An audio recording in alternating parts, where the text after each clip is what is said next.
Brad, what stood out on the film when you went back and watched that?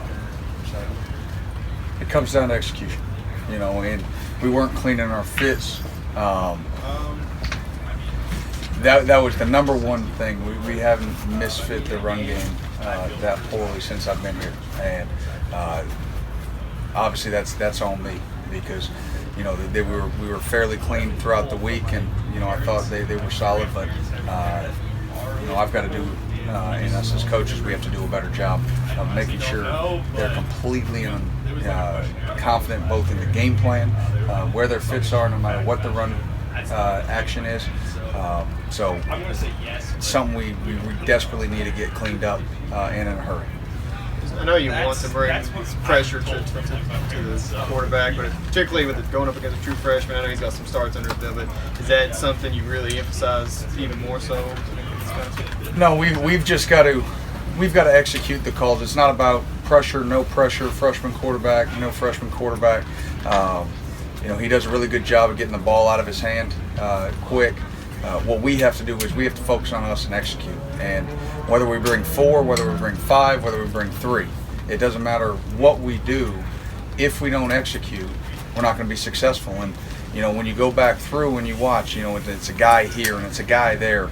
And that's what makes this game so different than any other game, is that one guy can't do it. And it's got to be a team. And if one guy doesn't do his assignment, unless somebody makes an extraordinary play to cover up for it, you're going to get exposed. And we got exposed on those times when we didn't do our assignment. Do you sense like an extra amount of pressure on any of the guys with 2 losses and then the winning streak against South Carolina and just trying to get things back on track here? No, I don't think pressure. I don't think they feel any kind of pressure in that regard. I feel like they feel an anxiousness to win, and we all do. We all want to win. That's why we're in this business. We're into as coaches, you want to develop young men, but you're competitive by nature, and everyone on this field is competitive. And make no qualms about it, losing stinks, and we want to get that taste out of our mouth. And so there should be a little bit of angst and a little bit of bitterness, and until you win, that won't go away. Are they a little Who's more considered the leader on defense? Who's the leader? Yes. I think we're still working through. Obviously Cash, has a lot of pull and presence. Those D linemen. Calvin does a great job there. But the bottom line is we need to find not just one, not just 2, but the whole unit. When something happens, in the first couple minutes of the game, it's got to be. Some people ask me, they say, "Oh, so does that get you down when it's a pick 6 or this or that?" It should get you juiced up. And when you're on defense, the defensive mentality should be, I need to outplay the defense across from me. So if they get one, I get one plus something else. If they get a turnover, I get a turnover back. And that's got to be the mentality. It's got to be a blow for blow deal. If they get a 3 and out, we get a 3 and out. And we have not done a good enough job on defense of putting our offense in the best situations. And if we can create quick 3 and outs, it'll make their defense tired.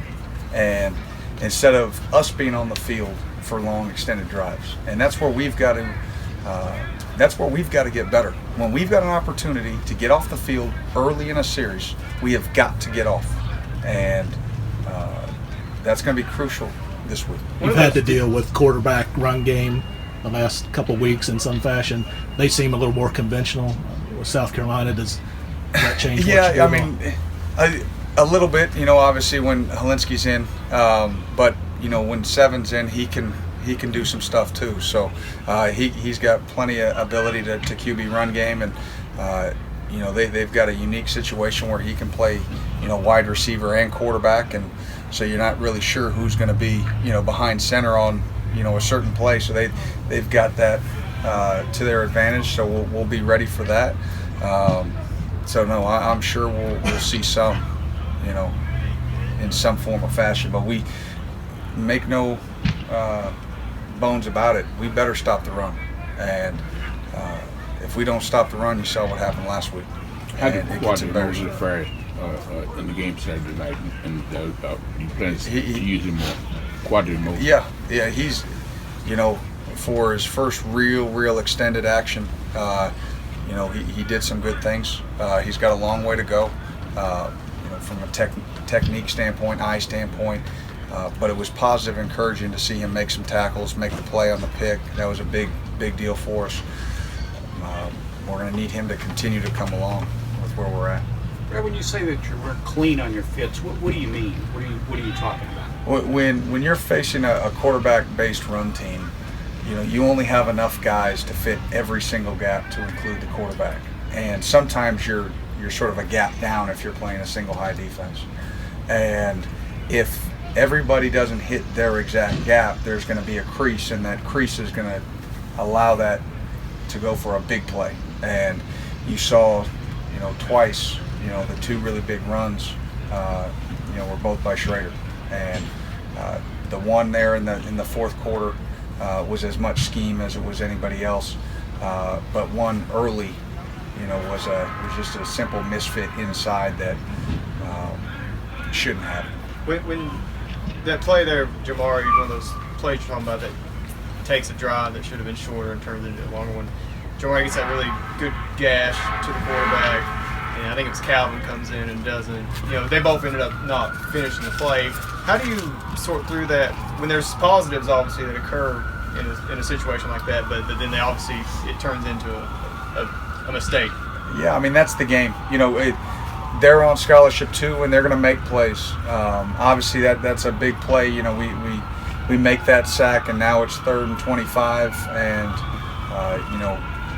you feel good about potentially holding them from points there, and still a 7-3 ball game. But that happens in football. That you've got to be able to rebound, and that's what our guys have to continually need to learn and grow from. Is that when bad things happen, adversity happens, and it's about how you respond.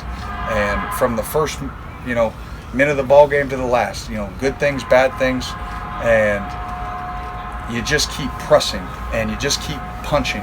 And in the SEC, it's going to be a battle each and every week. And if you get tired and you stop punching, you're going to get yourself knocked out. How was, Cash responded this week with everything that happened just a couple days before the game and then being sat out for the first quarter? He's been good. If I